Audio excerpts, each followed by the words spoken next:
without any further ado, we would move straight into the plenary session so that we keep some time also for questions and answers at the end of the session. It is customary that the first word goes to the hosting country of the presidency to present the priorities which are going to be addressed during the time of the presidency. I thank very much the State Secretary, Magister Gašper Dovžan, to be here with us and present the Slovenian priorities for the presidency to the audience at this conference. Magister Dovžan, the floor is yours. Thank you very much. Good day to everybody. Some of you may already hear our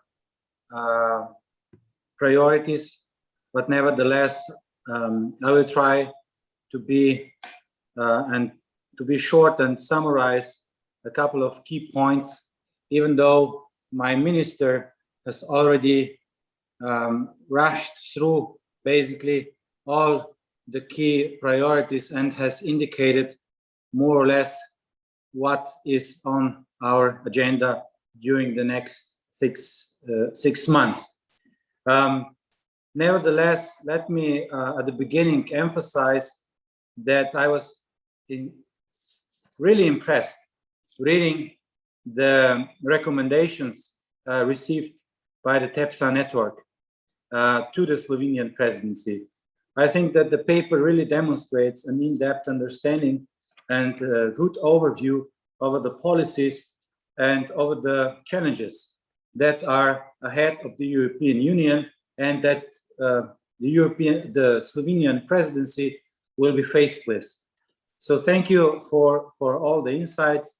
I will try to go through the priorities, and I believe that you will find the answers or messages regarding more or less all the key points you have indicated in your recommendations. As my minister said, we structured our agenda in 4 key priorities. The first one is that we would like to contribute to strengthening the resilience, recovery, and the EU strategic autonomy. Also, the director of TEPSA, Mr. Kloos, spoke already about strategic autonomy as a concept that still has to be defined. And there are a couple of initiatives already ongoing that will definitely contribute to its definition. And in this context, we will definitely focus on implementing the EU's health union. There are a number of activities already ongoing. What we believe is key is that we contribute to strengthening of the mandates of the key agencies, key EU agencies, the EMA and ECDC. We also expect that the European Commission will present the new or a proposal for a new European Health Emergency Preparedness and Response Authority. This is an important addition to the European architecture when it comes to facing future threats to public health. And it's a key element of establishing the European Health Union. Besides, the minister already said, besides the resilience when it comes to health, we will pay special attention to cyber security. And in this context, we will try to focus the work in the Council on the revision of the Network and Information Security Directive. This is the backbone of the cyber resilience, and we know how difficult it is to make more clear what it's all about when we are speaking about cyber resilience. So we will also politically stress the importance of this this element of resilience, since we can only imagine how difficult it would be if the EU was faced with a major cyber attack. We know from experience, for example, in Ireland, it happened just a couple of weeks ago, and it took more than 2 weeks to relaunch the IT of the national health system. And we can only imagine what could happen to our grids, to our energy. So all sorts of dangers are there in very physical world, even though the attack may occur in a digital environment. So this is something we would really try to raise the awareness how important it is to be vigilant, and how important it is to invest in our IT systems and to increase resilience. Speaking about resilience, we will also try to develop a horizontal debate on resilience. And we believe that COVID-19 coordination and the lessons learned, and also the Commission published a paper on this, is a good point of departure to broaden a little bit the debate and try to focus and include all other policies on the common market. There are many side effects of crisis that prevent the common market from functioning in a normal manner when we are faced with a crisis. We saw, for example, when the pandemic was declared, immediately were all the 4 freedoms suspended, de facto suspended. In Slovenia, we had a very long queue, I mean on the border between Slovenia and Italy, very long queue of trucks and buses. People were stuck with no access to water or toilets or food. Basically, we were faced with a danger that within hours we would have humanitarian crisis. So it really took an effort to deblock the situation, to establish corridors. And so this is just one example. And we believe that we should really continue this debate in the Council and try to identify all elements in various policies where we could do more in order to be prepared when we are faced with a crisis, similar crisis for the next time.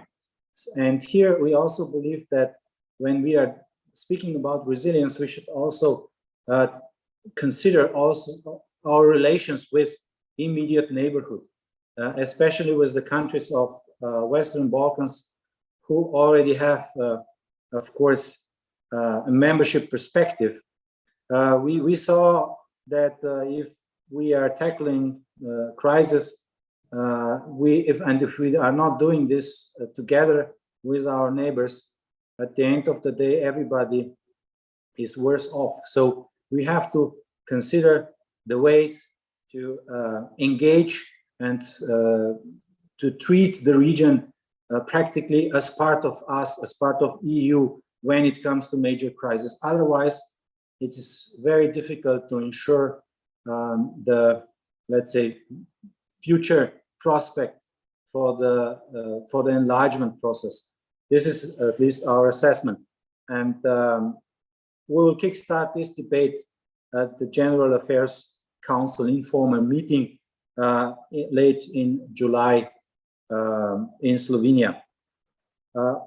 My minister also spoke about recovery. Indeed, the Commission has received not all of them, but basically from the majority of the member states already the national recovery plans, and it is now, of course, on the Commission to assess them and then present their evaluations.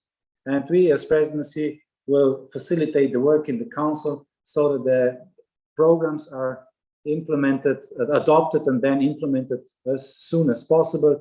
There are all sorts of sensitivities around here, but we will try to tackle all those sensitivities and contribute to smooth implementation of that programs.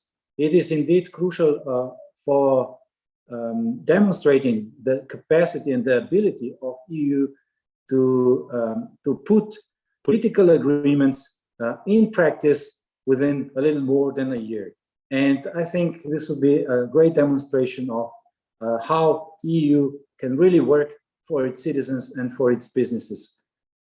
Since we know that political agreement on the multi-annual financial framework and the next generation EU was achieved last June. And if we have the first national recovery and reform programs in place by early autumn, I guess this would be a great achievement and a demonstration of the capacity of the EU to act. So, and speaking about recovery, what is important here are, of course, the policy priorities within those national reform programs and recovery programs. And we know that it's mainly about digital and green. So we have an opportunity to ensure investments to economy, to ensure green and digital transition towards economy that will be able to produce more added value. And I think this is of tremendous importance for various reasons, but most importantly, also for ensuring more jobs, more high quality working places, and of course, providing the backbone for the European social pillar. So if we want to keep all this, what we know basically under the concept of European way of life, we really have to ensure this transition. And of course, the role of the presidency is to coordinate and steer the work in the council. And when speaking about transition towards green and digital economy, we will have on our table two main legislative packages. And the first one is Fit for 55, where we expect the European Commission to present the first 10 out of 12 pieces of legislation by mid-July.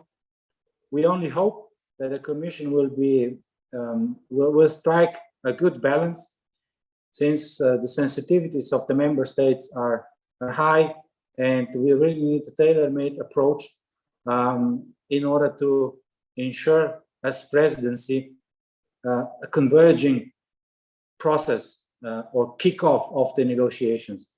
It's very critical moment, but we don't have very high expectations, but we would really like to focus on a smooth start and convergence when it comes to positions of the member states. And we are aware that this is one of the most delicate, politically sensitive, also socially very, very delicate package, and we will invest all our energy to bring it towards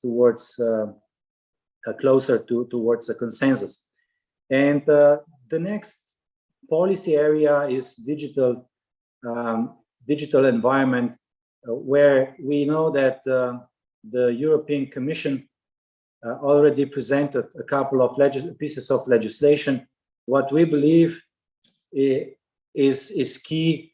The key is, of course, to try to achieve a common position in the Council on the Digital Single Market Act and Digital Services Act, but also on a horizontal act on artificial intelligence.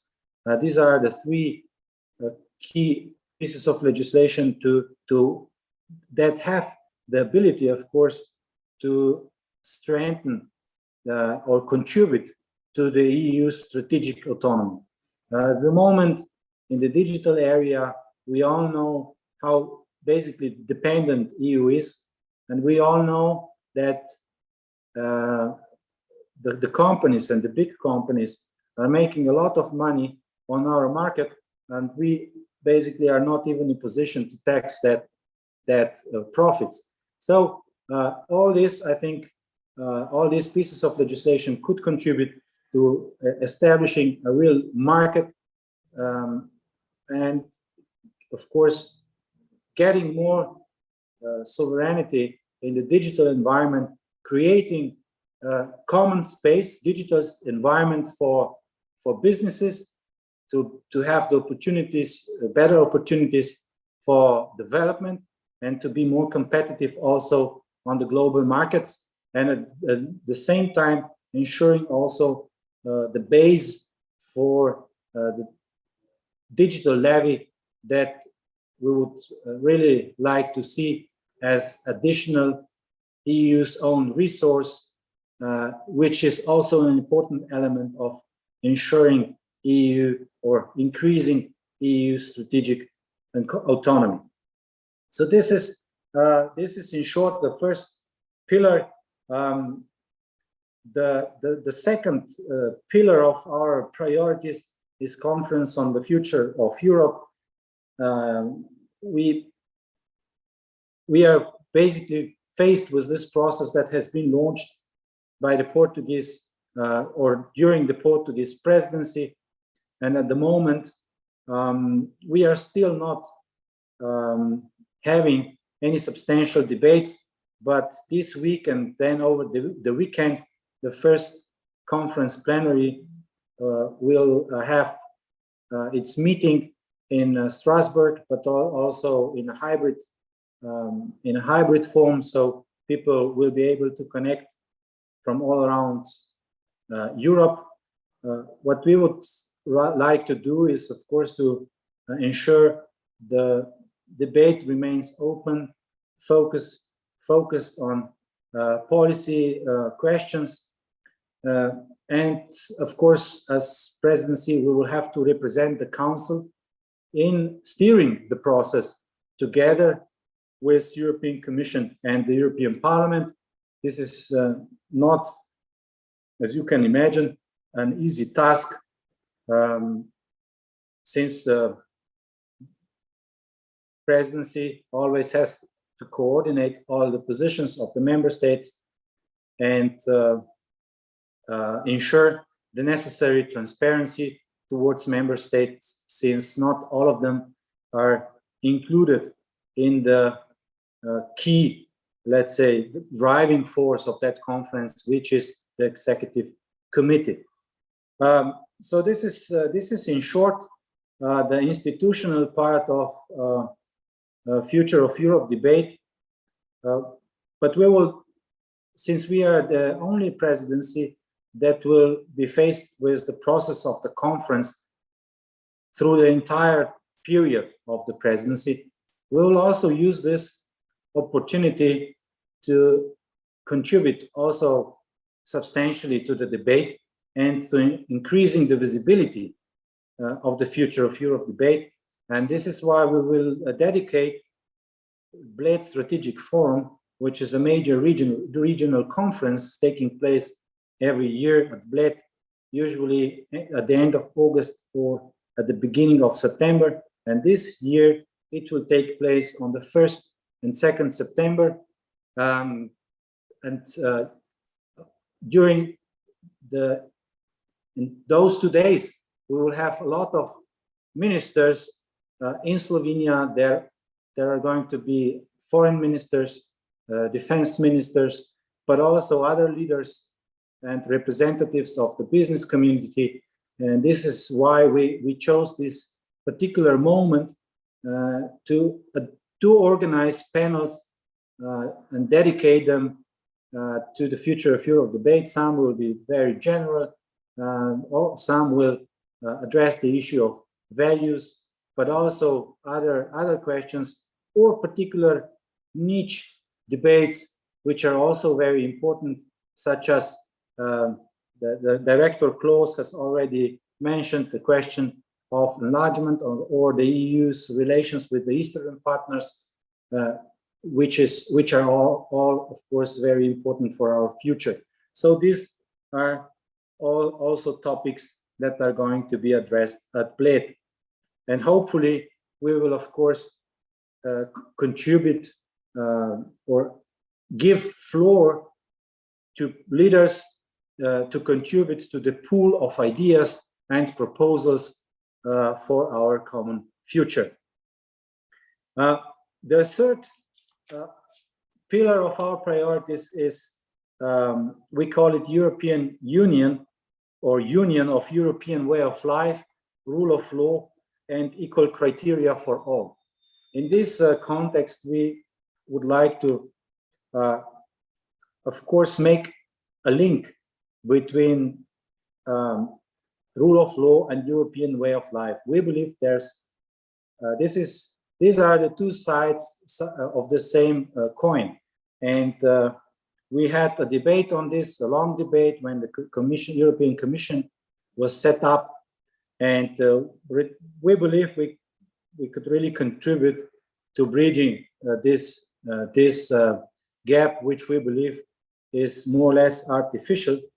And in this context, there are many ongoing activities in the Council. We will be face-based. One is, of course, that we have an annual cycle on rule of law.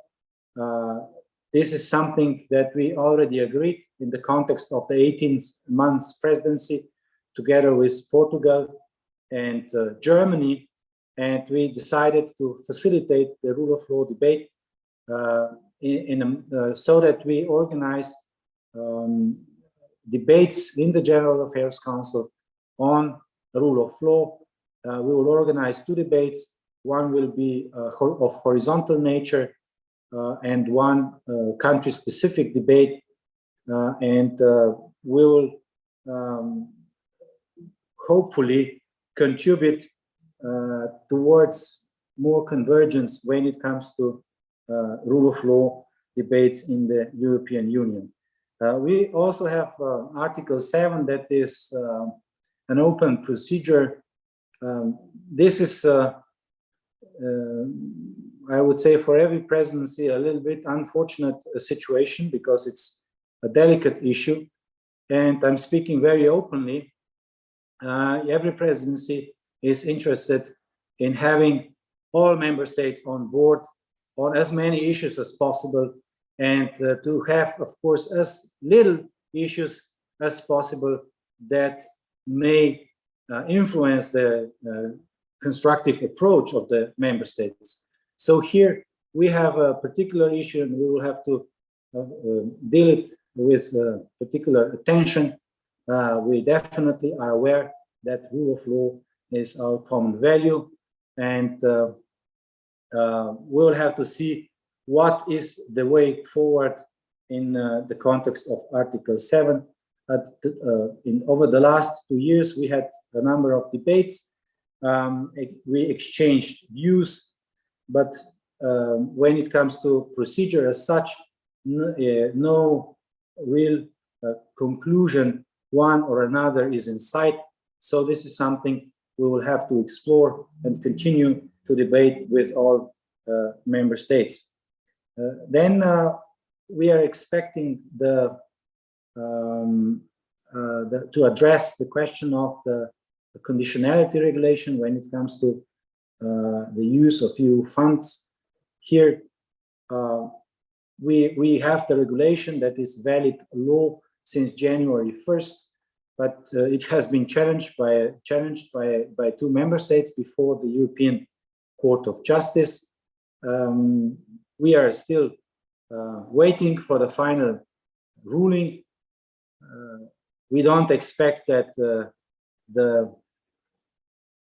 ACG will overturn that piece of legislation, but of course it is difficult to implement it as long as the European Court of Justice does not indicate where are the limits, what are the principles, what is the framework within which such piece of legislation can be used so that it is that it also complies with all rule of law standards.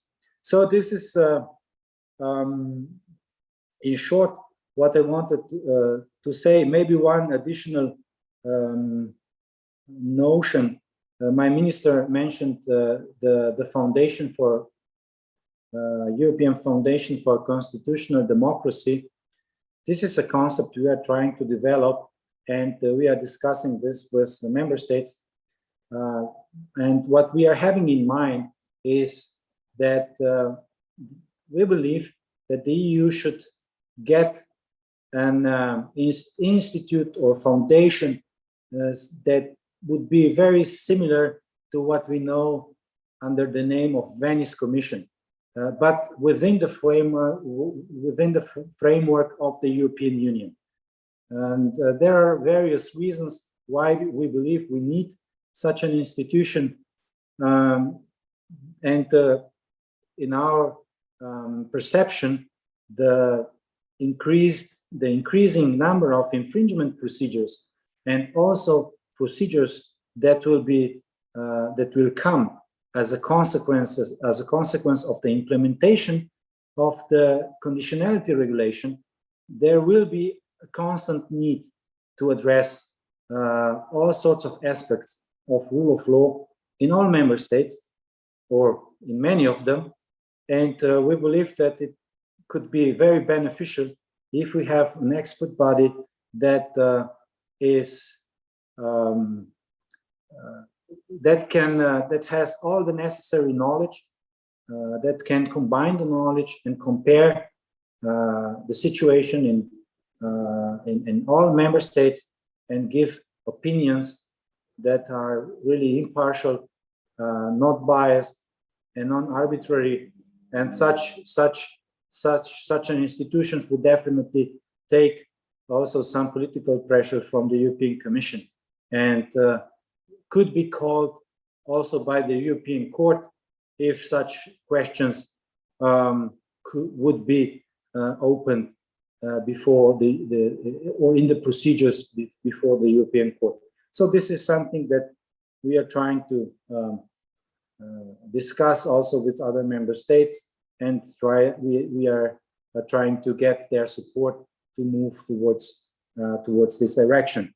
So let me conclude with the fourth priority. This one is related to our third countries, to our partners. The title of our priority is a credible and secure European Union capable of providing security and stability in its neighborhood. I know it sounds very ambitious, but we believe that this should really be our goal. And in this context, what we believe is most important, that we continue to invest all energy that we have in the transatlantic link. We really need, if we want to have a say and be, let's say,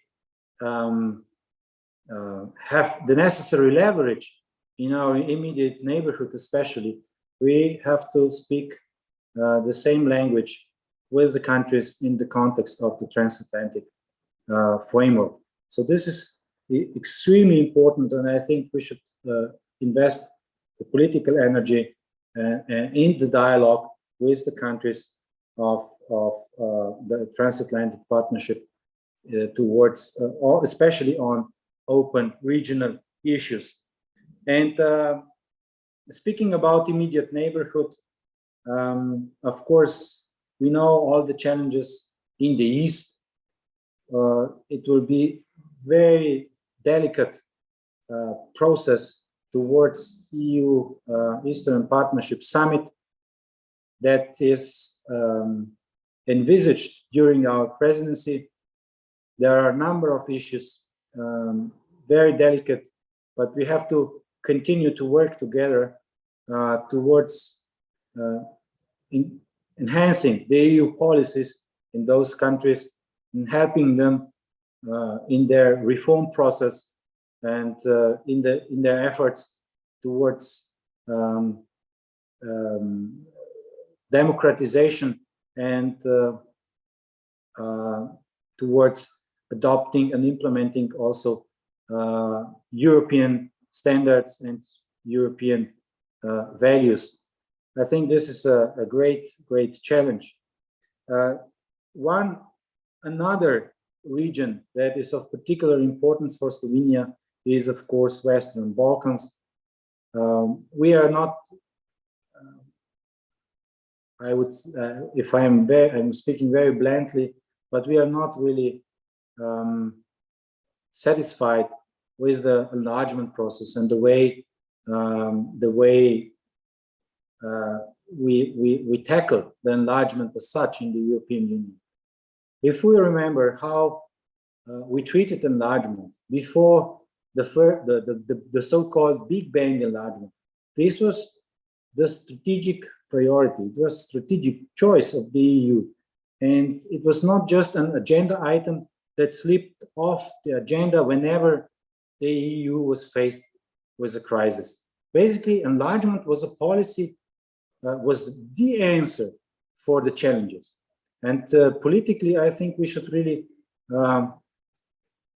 discuss this again and try to see enlargement again as the answer for the challenges that are upcoming. If otherwise, if we are looking the EU from the more strategic perspective, we see elements of disintegration. We still have an unfinished Brexit. Formally, it is finished, but there's so many open questions that still need to be answered. And then we of course, I don't want to compare, but nevertheless, we have a failed attempt to achieve an agreement with Switzerland.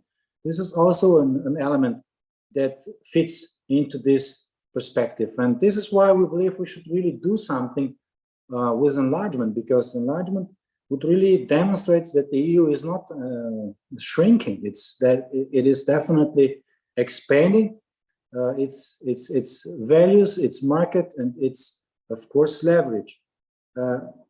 We know how difficult it is and how many challenges that are on the way. We will also tackle them concretely, but most importantly, we believe we need to change this approach when it comes to enlargement. Speaking about the external relations, let me conclude with the southern dimension, where we have a number of countries that are of special relevance when it comes to tackling migration challenge.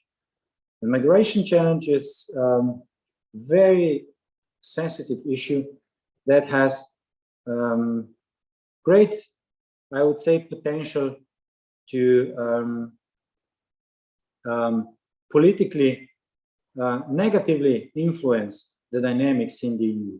We have seen this already in the past, and it is of tremendous importance to achieve progress when it comes to asylum and migration package. And we deliberately put it in our in the context of our fourth priority, since we believe that even though we are aware that this is a package, but we believe that we should really address the issue at its roots. And there are a lot of unexplored potentials of the EU and member states together, if they work together. And we have a lot of instruments at disposal. At the moment, there's not, I would say, enough coherence among those instruments. And we believe there's a room for improvement. If we get this question right and see the signs of positive developments, then we may also have other successes. especially when it comes to return policy, but also when it comes to internal dimension, especially related to the question of solidarity and all other related issues. And finally, of course, also the future of Schengen. This is an important element and very important, I would say, achievement of the European integration process. And it's really part of European way of life. And we know that since it's gone over the last couple of years, at least the way we knew it before the outbreak of the migration crisis. So this is an important element where we want to contribute to progress. But as I said, we should really invest more energy in the external dimension if we want to have positive developments also in the internal dimension. So this is an overview. I hope it was not too boring or too long, but definitely things are, as always in the EU, very complicated, highly complex, and even this rather long contribution has really been based on simplifying a lot of things. So you can imagine how difficult the work in the Council will be. But here, let me conclude also by thank you again for your recommendations. I think you demonstrated good understanding of EU policies, and of course also challenges that are ahead of EU, and of course also our presidency of the Council of the EU. Thank you for your attention. Thank you very much, State Secretary, for this very comprehensive presentation of the Slovenian priorities. One of the features of the Pre-Presidency Conference is always the preparation of TEPSA recommendations. There's a special team of people who looks at what is publicly available as a knowledge of priorities of the presiding country, and that team then prepares the recommendations on the topics that they see relevant. This time around, or actually during this trio presidency, the German, Portuguese, and ours, we are also presenting the recommendations of a special youth project. So you will be hearing now 2 rounds of recommendations.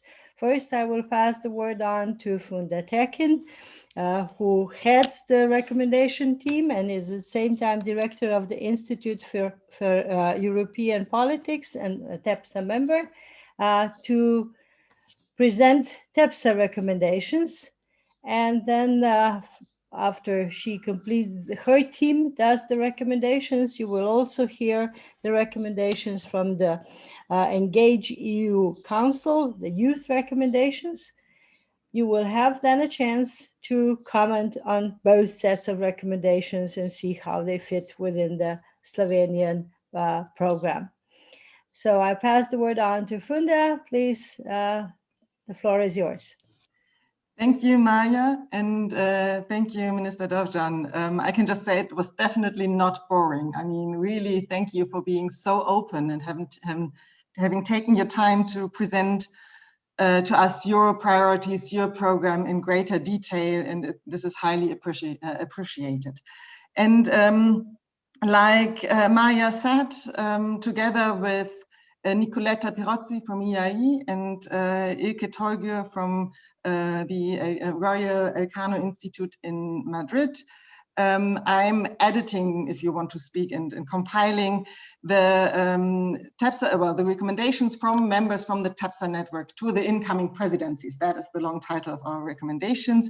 And I'm glad that you had already the chance to look into them. So we're nevertheless going to briefly present them here in order to have then a debate, maybe also on them. And I am joined by Louise van Schaik from Klingendahl Institute, who was drafting together with the team at Klingendal the ideas on one of the topics that we identified deserved greater thinking, and that is the externalization of the European Green through energy transition in third countries. We then had another topic, which is on the EU's digital sovereignty. You also already highlighted your ideas on that, and our recommendations were drafted by Andrea Garcia Rodriguez from CDOP in Barcelona. She was here, unfortunately, she is still here. Unfortunately, she has to leave in only, I think, 2 minutes because she has another appointment. So she was willing to present her recommendations, which is very appreciated. And I'm going to do my best then to present her ideas. And finally, we had Natascha Wunsch from Center for European Studies and Comparative Politics at Sciences Po, who outlined her recommendations on the issue of the EU's enlargement and how we could revive that. And she's also not able to join us today, so I'm going to present her ideas as well. But before going into the details of that, Nicoletta, Ilke, and myself were more thinking about the broader lines of the priorities. And here I'm also very glad to see that those thoughts and considerations that we had before we even knew the details of your program are pretty much in line of what your priorities are. So I think this is already good. Nevertheless, I think there might be some issues that we can discuss further, because we were thinking that after 3 Corona presidencies, and here I'm referring also to Croatia, Germany, and the Portuguese one, and you rightly said, I don't know whether it was the foreign minister, but COVID is going to stay with us. So this is something that, and we're going to have to tackle in the future. But our impression, at least, is that we have established certain measures of handling it, and now it's also the issue of handling that even better and improving and reforming those things that are needed, but also thereby start leading the Union towards the future. So that was our general idea in doing so. And we then had first 3 line of thoughts how to do that. And the one is actually, the first one is that it is time to recover. And while the Portuguese presidency, I think there was rather, time was an issue, so you had to collect all the national recovery and resilience plans. But now that they have been collected, and you pointed it rightly out, it is, I think, now more time to also deal with the substance of it. So how to be able to recover in a future-oriented and comprehensive way. And so, the rule of law should be in highly relevant issues, and also reforms on health, and also the legislative package on climate and energy policy in order to comply with the ambitious aims of the European Green Deal. So this is something to consider with regards to the recovery. We then also thought that it's time to talk about the future.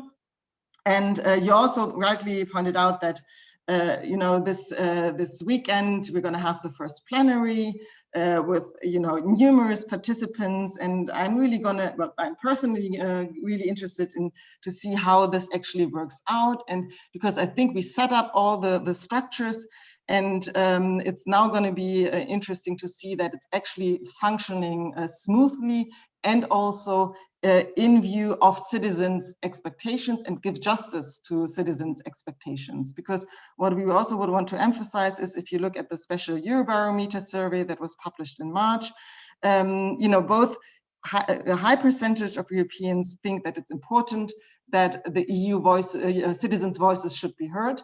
And they also think, a high share of them also think, that the conference is actually a good or perfect tool for European democracy. So I think, and you already pointed out that the prior focus of the Slovenian presidency should be to guarantee the well functioning of the conference in order not to deceive the citizens' expectations, and also to also work together with the French side, because they are then going to be the ones who then are responsible for drafting the conclusions. So really make sure that those things that are debated within your 6 months presidency are then actually feeding into the conclusions and taking up. So I think this might be some of the challenging part of that.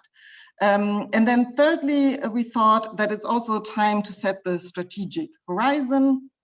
And this means that the broader debate on strategic autonomy will be on the table, waiting for a real attribution to the term and giving substance to it through the ongoing process for the adoption of the strategic compass and new initiatives in the fields of digital, trade, finance, and others. And I think after the Tour d'Europe, if you want to call it, of Biden and the EU-US summit that has just taken place, the next 6 months are going to be very dense in this respect, demanding crucial decisions. And to give some examples, the one is on capability development, including the creation of a first entry force of 5,000 units, expanding the use of the provision of Article 44 TEU to entrust a core group of member states to conduct missions on behalf of the EU, strengthening command and control structures in Brussels, as well as expanding the EU's toolbox to counter cyber and hybrid threats. Regionally, it is time for the EU to narrow down its shopping list and concentrate on key priorities actions and such like, the preparation of the Libyan general elections in December, but also addressing deteriorating security and democratic situations in the Eastern neighborhood, particularly with the view of Belarus and Ukraine, and of course, speeding up the enlargement process in the Western Balkans, and we have more detailed recommendations on that later on.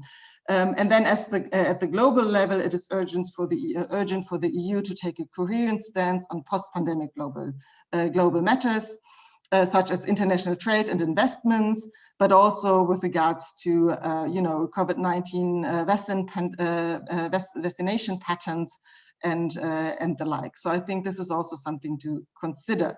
I would like to conclude with regards to the general remarks by also highlighting that the Union was recently pushed to have a common stance, be it against Turkey, Russia, or Belarus. So how to deal with these external challenges should also be at the core of the discussion. So these were our general line of thinking, and then we thought, along those lines, we had three policy areas that deserved more detailed recommendations. And the first one is on the EU's digital sovereignty. And I think here, we actually very much in line of what you have highlighted and pointed out.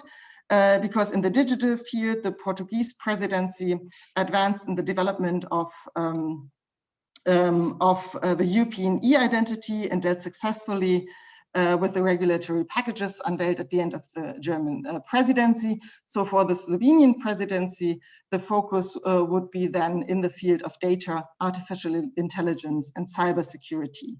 And just very briefly, data fuels the global digital economy. So one of the priorities of the Slovenian presidency will be to advance in the adoption of the Data Governance Act. And then, but as many companies operate both in Europe and abroad, and EU citizens access services provided by non-EU companies, it is critical to advance in the development of a new transatlantic data scheme that guarantees the rights of citizens. For that, the EU must embark on a review of the implementation mechanisms of the General Data Protection Regulation, which is actually in its 3rd anniversary. But digitalization needs to also the promotion of cyber resilience. And you were already referring to the new directive on security of network and information systems that is expected to, or the discussions are expected to arrive in late 2021. So here the negotiations on this directive should aim at improving cooperation also at the judiciary level and increase the level of data sharing between stakeholders in light of the implementation of high exposure technologies such as 5G. So this is fundamental for further protecting the Union against malicious cyber attacks that target citizens, institutions, and EU businesses. However, the pandemic also saw an increase in the number of cyber attacks to critical infrastructure, and the European population, more connected than ever, expanded the EU's exposure to cyber threats. So for that reason, it will also be important to launch a campaign to promote digital hygiene for citizens and companies focusing on SMEs. Lastly, on the development of new technologies in Europe, it is welcome to see that the upcoming Slovenian presidency focus on the advancements in the regulatory process of the Artificial Intelligence Act. And the European approach to all things digital must remain value-driven, and the adoption of the AI Act pushes this idea onto the right direction. Slovenia has the opportunity to promote complementary sectoral harmonization schemes to ensure the ethical but also robust development of new emerging and disruptive technologies in line of the demands of the new EU cyber strategy. So basically, Europe can emerge from the pandemic with a renewed role at the global stage and build back better to ensure open, free and secure digital societies and a more competitive European economy. And this was our recommendations with regards to the digitalization, and maybe just some note on the youth ideas, because I found it very interesting that they dealt with the same topic, and some of the ideas actually are also link up to these recommendations, but go also into other details with regards to that. So now I'm handing over to Louise van Schaik for the recommendations regarding the energy transition in third countries. All right, thank you, Funda, and also thank you, Maya, and thank you, Mr. Dovžan, for the introductions and also for inviting me to participate in this conference. We already heard a few things about the Green Deal. This is also my expertise, and more specifically the EU's climate change policy. Together with my colleagues, I prepared indeed some recommendations, and I also taped a video. But I try with all these contributions to say also a few new things, because otherwise it becomes a bit boring. So climate change clearly is a core priority issue. It will be on the agenda. And that's most importantly because a start will have to be made with regard to the negotiations on the Fit for 55 package. These are the EU policies to reach the target of reducing emissions by at least 55% in 2030, with the view to arrive at climate neutrality in 2050. Or, as Mr. Dovžan mentioned, to make it a legal obligation, because now it's a political intention to reduce emissions by at least 55%, but these legislative proposals are meant to really implement that into hard law. So the proposals, or most of them, are expected mid-July, and I guess 3 of the proposals are most important. The first is the revision of the emissions trading scheme that regulates the emissions of the EU's heavy industry. Then there will be a new proposal for effort sharing that distributes the emission reduction efforts in other sectors among the EU member states, and that is probably based on their GDP and energy transition proposal. So it really means, you know, how much is Slovenia going to do, how much is the Netherlands going to do, how much is Italy going to do, and Poland. And does that add up to the minus 55% when also looking at what is being done under the ETS? And then it will also include a proposal for a carbon border adjustment measure, a levy on industry imports at the EU's border. And that's new, that the EU is going to use its trade power also for climate change, and it's also very contentious. So there's already a lot of opposition with other countries that it might be a protectionist measure, whereas the EU says, well, we just want to have an equal level, a good level playing field for our own industry that is implementing this emissions trading scheme. And actually the carbon price is now also higher, so it really is going to mean something for the big industry sectors in Europe. So the stakes are high, and it will be challenging to reach the 55% target, which is much higher than the current 40% reduction target that is already enshrined in policies. And it will be challenging for the Slovenian presidency to steer this through. It will also be difficult to ensure that the transition truly will be just. So everybody talks about this, but how do you actually do it? And also, how do you avoid the climate agenda of the EU to be considered an elitist project? Is it something only for the elites, for the happy few? How can you really address concerns of EU citizens over the price of climate change policies, about it perhaps damaging economic prospects in the recovery, how it will affect energy prices and access?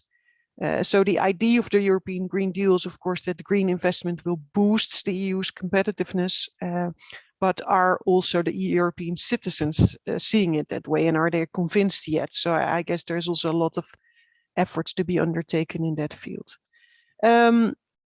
What will be also particularly challenges is that the EU will be under scrutiny internationally. So this has to do with this already voiced opposition to the carbon border adjustment measure, so CBAM in short. But it also has to do with the startup of the negotiations of the Fit for 55 package. Because how, let's say, this is handled at the start will also be influencing the EU's credibility in the lead up to the COP26. So the UN Climate Summit that will be held in Glasgow in November 2021, and where the EU typically, asks other countries to step up their level of ambitions in contributing to the Paris Agreement on climate change. I would advise the Slovenian presidency not to fall into the trap of presenting the EU as an international leader on climate change, if that's just to please, let's say, domestic audiences, and also to try to pressure countries in the EU to keep internal EU ranks closed. Because we've seen that in the past, rhetoric on the EU leading by example, and this can also easily backfire. I guess it's better to secure real support at home so that others will learn this is not only about, let's say, who is the international climate beauty, but also that the EU really is convinced that the energy transition will happen in Europe, and sooner rather than later. I guess it's also better to be honest about, let's say, the concerns that are still there with some EU member states and with EU citizens about the speed of the transition and the consequences, and also the challenge of this just transition. If Europe comes across as divided, of course, it will be more difficult to convince others that they should step up their contributions, their nationally determined contributions under the Paris Agreement. But if the EU is very moral towards other countries and is not managing to keep ranks closed, it's also very damaging. In order to mitigate international criticism on the CBAM and the catalyze emission reductions in other parts of the world, it's also important that the work on the external dimension of the European Green Deal needs to be brought fast forward. So with regard, for instance, to the Western Balkans that just adopted the Green Agenda and the Sofia Declaration, but also with regard to the neighborhood countries and beyond, and also with the commitment or the agreement that 30% of external action spending will be climate related. And I guess that's important to consider on how, for instance, also climate action in third countries can contribute to peace and stability agenda, so the climate security agenda. And in this regard, also don't forget about the defense sectors. The EU adopted in 2020 a climate and defense roadmap, the emissions of the security sector, something which is often forgotten in mainstream climate circles, but is also an issue that I hope that the Slovenian presidency will continue on, and see also how, let's say, the money, the climate funding in third countries can be spent in such a way that it also reduces, for instance, corruption related to fossil energy sectors, how climate impacts can be reduced so that it doesn't put extra pressure on migration and security issues in countries. So just to think about how the climate change agenda can be mainstream towards other sectors, but also can be put to use for other policy objectives, such as in the field of foreign policy and security. In short, I will round off. I think climate change will really top the agenda of the Slovenian presidency with the Fit for 55 package in the COP. I wish you well, and I really look forward to seeing how you will handle the difficult creatures among the EU member states and also some of the members of the European Parliament. In this field, there are strong lobbies and there's a lot of pressure also from outside the EU. So I guess that requires a lot of skilled diplomacy, and I think the Slovenian presidency should be in a good position as a smaller, very positive EU member states to undertake that. Thank you very much, and all the best. Thank you, Louise, for presenting your recommendations and also adding new thoughts to that, in addition to the written ones. And I'm now going to conclude with highlighting the recommendations regarding how to revive EU enlargement with regarding to the Western Balkans. And Slovenia has decided to make the EU's relations with the Western Balkans a priority of its presidency. And I think this is to no surprise, because it is the region's closest neighbor, but it is also highly appreciated because of Slovenia's position. We really think that this is the opportunity to foster reforms instead of only box ticking. So that was the general idea and headline that Natasha had in her mind when she drafted her recommendations. And basically this means that Slovenia has a chance to use the coming 6 months to finally break the year-long deadlock of enlargement policy and to set the EU's engagement in the region on a new course. And this is based on 3 pillars that can that needs to be focused on. And this is, first of all, open negotiations with Albania and North Macedonia. Second, it is the engagement beyond the government to strengthen non-executive institutions and civil society. And third, it's also support an effective response to COVID-19 pandemic. In greater detail, this means that Natasha actually thinks that opening, not only that it's high time to open negotiations with Albania and North Macedonia, but it is also beneficial to do so, because it would actually materialize the long promised credible membership perspective for all Western Balkan countries. And then as a second argument, it's also, of course, an opportunity for the EU to actually pinpoint and highlight ongoing weaknesses, and thus also offering reference points to citizens in the region mobilizing to support domestic reform processes. So it's not only, that it is high time to open those accession negotiations, but also they can serve a purpose with regards to the entire procedure. With regards to the engagement beyond the government, and also bringing basically civil society in. This is something that she perceives as also beneficial, because this would support sustainable and broad reforms, as well as effective implementation.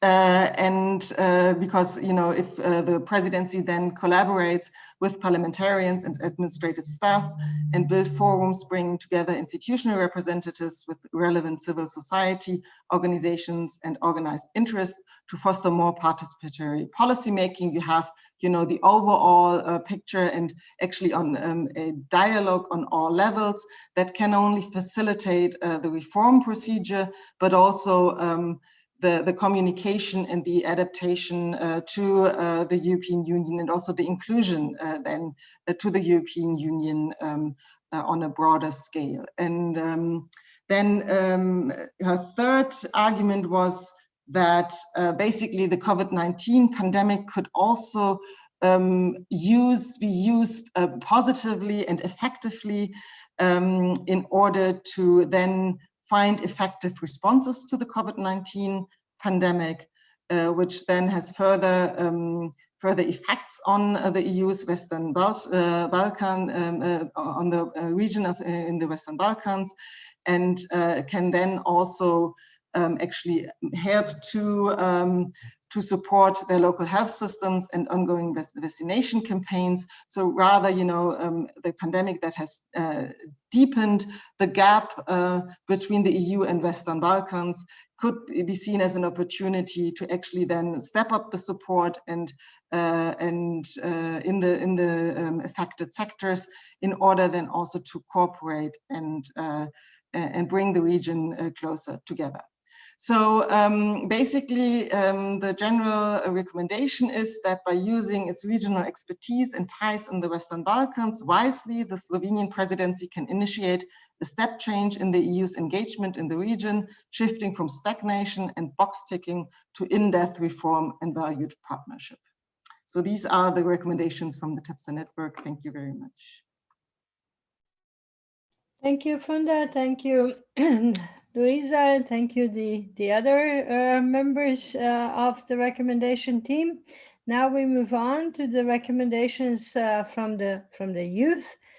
This package of recommendations was prepared within the framework of the Youth Exchange and Participation Project called Engage EUR Council, where young citizens from Germany, Slovenia, and Portugal came together in a virtual think tank to jointly formulate political demands towards the current trio Council presidency.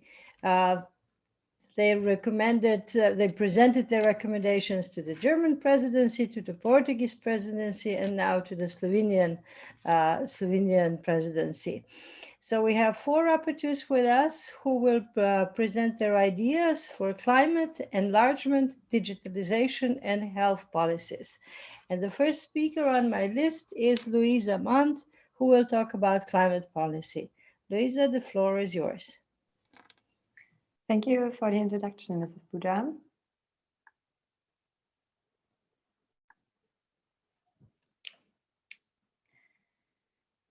I'm not here to pull another emotional, dramatic speech about climate change, its importance or its urgency.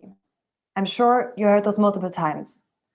We don't need to talk about the why anymore, but about solutions. This is what I will present now, our solutions, namely actual reductions of carbon emissions, fostering a circular economy, and reinventing Europeans' agriculture and consumption patterns. We, the Engage EUR Council Climate Policy Delegation, envisions a European Union that leads by example. We need future-oriented actions tackling root causes instead of symptoms only. Thus, we call you, the EU institutions and member states, to act upon our collective propositions. Regarding carbon emission reductions, we need actions following your words. We all agree, at least that's what we hope, that we face an urgent need to reduce carbon emissions in Europe and worldwide.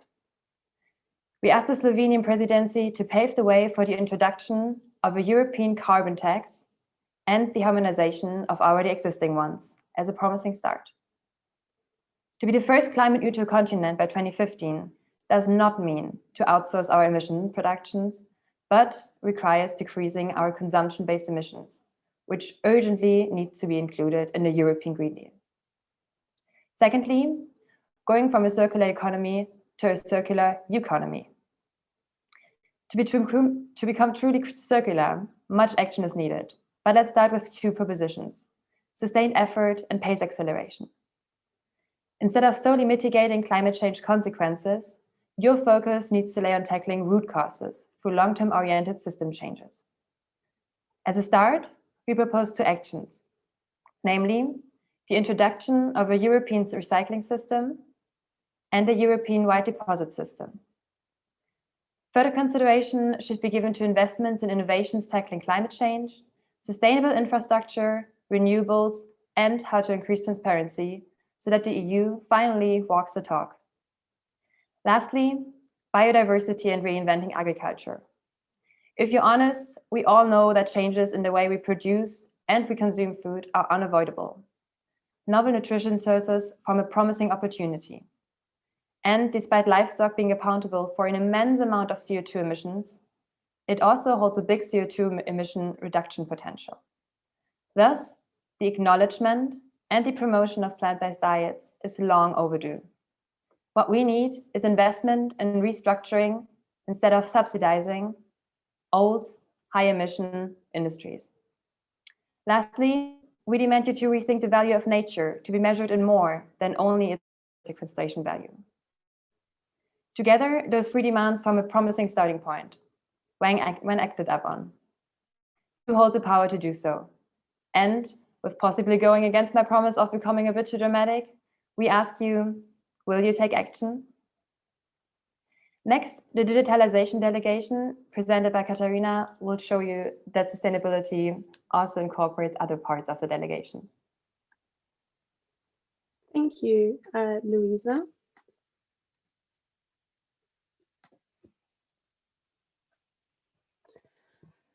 Rapid, unstoppable, transformative, societal, transnational, full of chances. Digitalization is all of this. And we need to make it a fair, inclusive, innovative, and sustainable success story.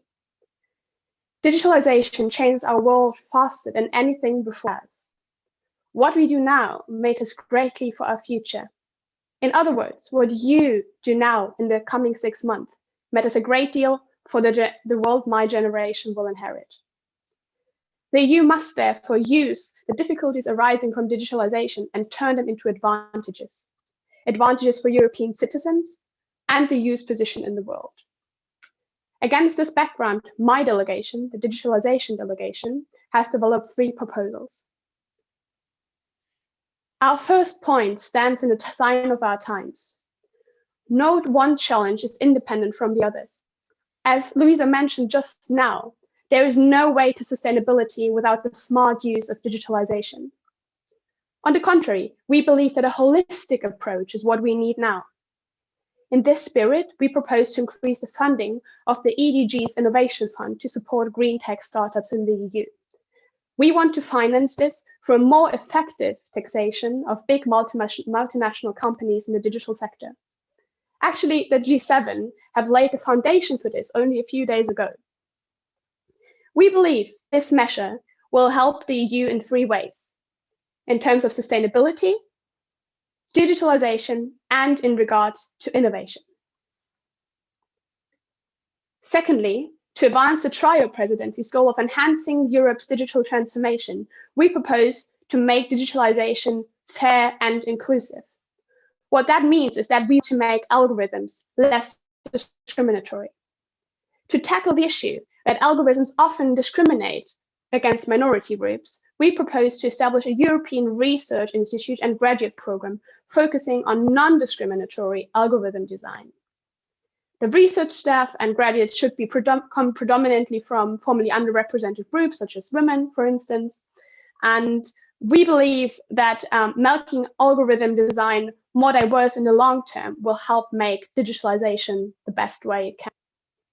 Beyond that, we propose for the EU to introduce an ambitious quality certificate for algorithms to ensure their fairness.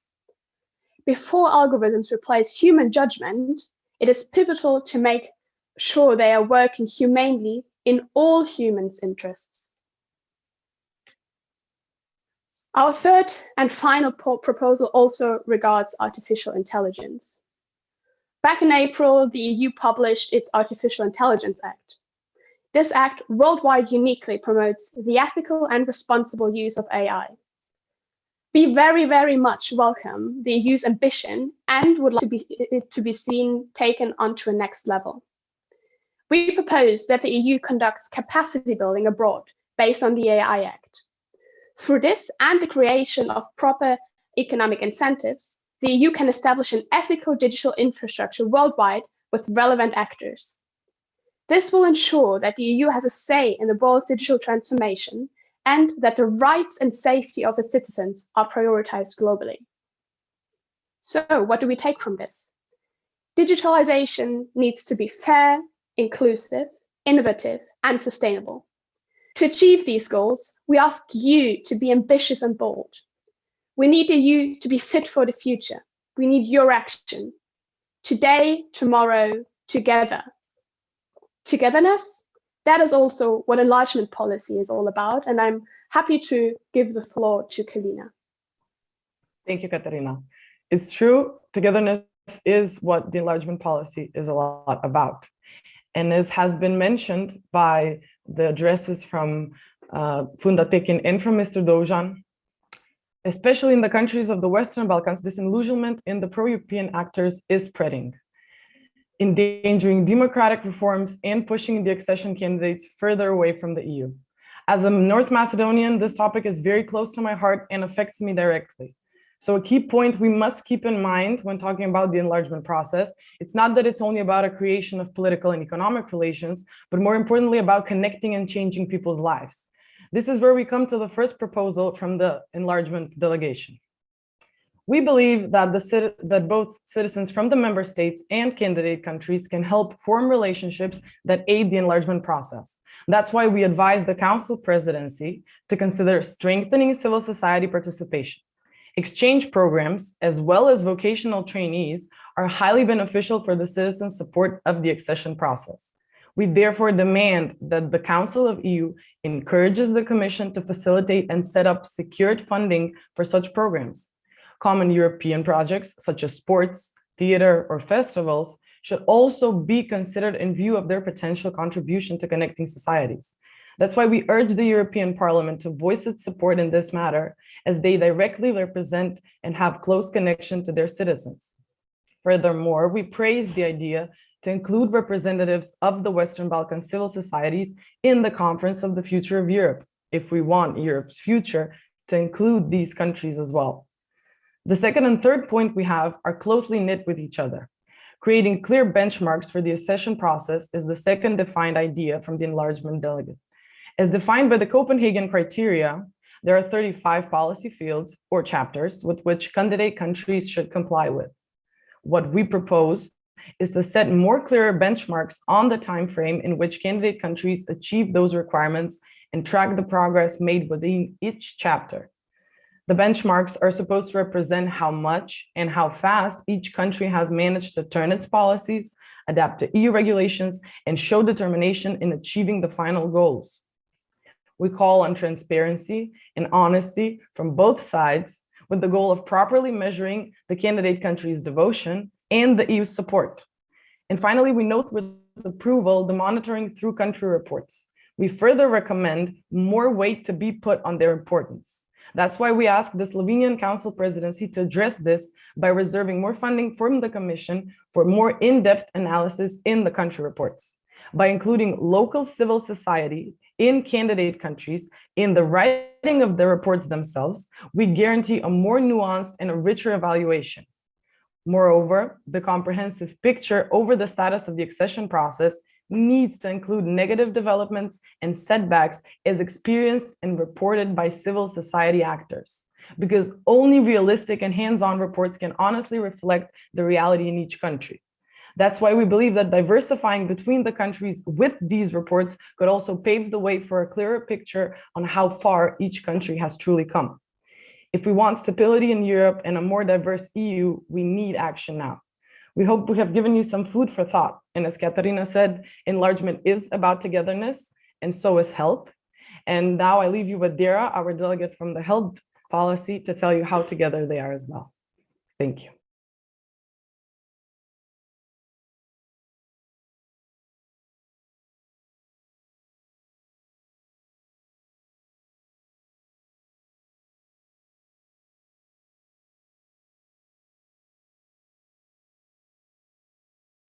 I'm Dara from the Health Delegation. Some of us were wary that our ambitious contributions would be dismissed out of hand, but we're confident they contribute to genuine solutions. So we encourage you to shoot for the moon because there's no time for half-hearted measures. Our three proposals are as follows. First, equitable COVID-19 vaccine distributions. We ask all public representatives to wipe away the confusion, the threats of litigation, and the delays associated with licensing arrangements. The incentive to provide vaccines was never about profit. It was about responding to a pandemic. The bulk of funding for existing vaccines came from the public purse, and so they should be used as public goods. So stop the delay and waive patents today. Yes, they're only part of the solution. A comprehensive plan must also mobilize expert delegations and medical personnel, support manufacturing and infrastructure developments, secure key supply chains, and all the rest. The threat of vaccine-resistant mutations is still real, and the global division between the haves and the have-nots is still grossly apparent, and the world is still not pandemic prepared. So we need to give substance to solidarity, and charity alone will not suffice.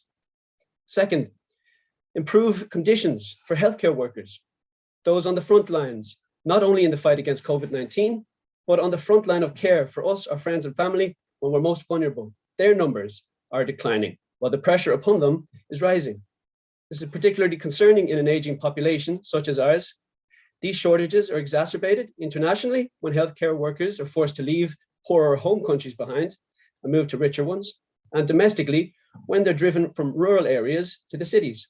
So national health authorities should incentivize work in less attractive regions, increase job flexibility through job rotation systems, and develop integrated training opportunities between urban and rural centers. Conditions, particularly in those sending countries, must also be improved, from housing and working conditions to women's rights. Discrepancies between countries must be addressed, and precarious or fake self-employment contracts must be replaced with regular contracts which offer workers proper protection. And lastly, we too ask for a European health union. We need to contribute to cooperate to develop early warning systems, best practice guidelines, and to streamline the European health insurance system. For what is a union without some accord? Our present predicament proves that national competences must be complemented by transnational support and coordination. Adopting a health in all policies approach, we urge you to support pioneering member states in realizing common agreements on a range of issues, such as upholding the international rule of law, particularly concerning arms control arrangements over nuclear and conventional weapons and dual-use technologies, to insist that the right to health is a fundamental right for all, within Europe and without. In conclusion, we are faced with the choice to respond proportionately to the existential threats we collectively face, from climate change to rising inequalities to power imbalances, or to fall back asleep and continue with business as usual. The pandemic is a wake-up call to address these interconnected issues. Let us rise now to the occasion and be guided by the light of necessity and self-perseverance to realize a brighter tomorrow together, or else be eclipsed by our own hypocrisy and cynicism. And so we urge you to drive these ideas from the youth delegations forward into action to create and promote a just, sustainable, and innovative future for all. Thank you. Thank you very much. These were very enlightening recommendations. I'd say much more daring than we usually say, the more, how would I say, I can't say old, but the more experienced maybe in the European matters would post forward. So I thank you very much for suggesting such bold activities in the areas that you tackle. So let me then turn to the questions in chat, because one of the questions or comments there relates to the proposals which were given forward by the TEPSA team, and I would like them to comment on this. The comment is coming from Andrea Stojkovski, who comments in the following way. However, we are in the period when the EU lacks credibility in its enlargement policy. It is not a question of sustainability of reforms or keeping up with the demands of the accession process, but how to overcome the current state that we are in now and how to keep bilateral disputes outside of the accession process. I've never appreciated President Vučić, but his statement, Macedonians did it all and look where they are now, pretty much sums it up and gives a view on where the EU is heading. Maybe TEPSA Recommendations team should redraft. There's still enough time for that. So Funda, would you like to comment on this? Yes, indeed, I would like to comment on that, because in fact, I agree with regards to the content. You know, credibility is an issue, and me also working on the EU-Turkey relationship for so long. I mean, this is definitely another question, but their credibility is also a key issue. I would not, however, necessarily agree that we need to redraft our recommendations, because maybe I was not clearly making the point very clear, because the issue that we pointed out is that it's actually really the form to, from only, putting words out there, and in terms of box ticking, we really need action. I mean, that was what the recommendations were about. And the actions, of course, also include the European Union. And I think one way of doing it, and how it is actually in the recommendations, is actually to open, that was the first recommendation, open negotiations with Albania and North Macedonia. Because if you do that, this at least, can then actually have an effect on, or an answer to, the credibility of the membership perspective for the Western Balkan countries. And then only the second point is then, of course, also if you enter that process, that could then add further reference points to other reforms in other countries. So, but this is exactly, the dual effect. So I think, we have to take action, and we have to increase the credibility of the enlargement procedure. And I think there are the different reform ideas on how to actually set the entire enlargement procedure on a new setting and with new structures. And I think this is highly needed. But opening the accession negotiations would at least be one sign to reassure that there is a credible membership perspective in order to move it forward. So I would say that it is there, and it's certainly, as I said, I agree with the need to take that up and think that further. Thank you, Funda. I just received a note from the Ministry of Foreign Affairs that our State Secretary was on an urgent Zoom with the Minister, and that he apologizes sincerely for not being able to answer or comment on the recommendations. I guess there's nothing much that we can do at this moment, but I would like to share with you, even though it is in the chat, but I would like to read it out, because I think it's a very important message that Roderick Pace has put in the chat, because I very much share his views.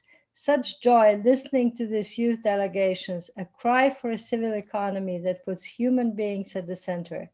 The future is not dead, at least it is here. Thank you, Roderick, for this comment. I think it's very fitting for what the youth recommendations entailed. Since we have a few minutes left, if there are any other questions, comments in the public, I don't see the hands, but just turn your speaker on.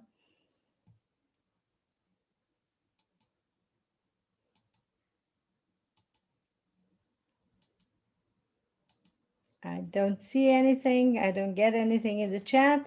Then in this case, I would like to thank very much to all the presenters, both the TEPSA recommendation team as well as the team from the Youth Project. I think we had heard a lot about where the Slovenian presidency program is heading, and we also accumulated a lot of valuable recommendations, which I hope will be taken on board by the presidency as well. Thank you very much for attending the plenary, the opening plenary. I would call you back at 12:30. We have two panels, very exciting panels. One is the parallel session on the European Green Deal, and the other one is the parallel session on European Solidarity in Action and the Future of Europe. Both have a very high ranking experts as speakers. So I do hope that you join us for those parallel sessions as well.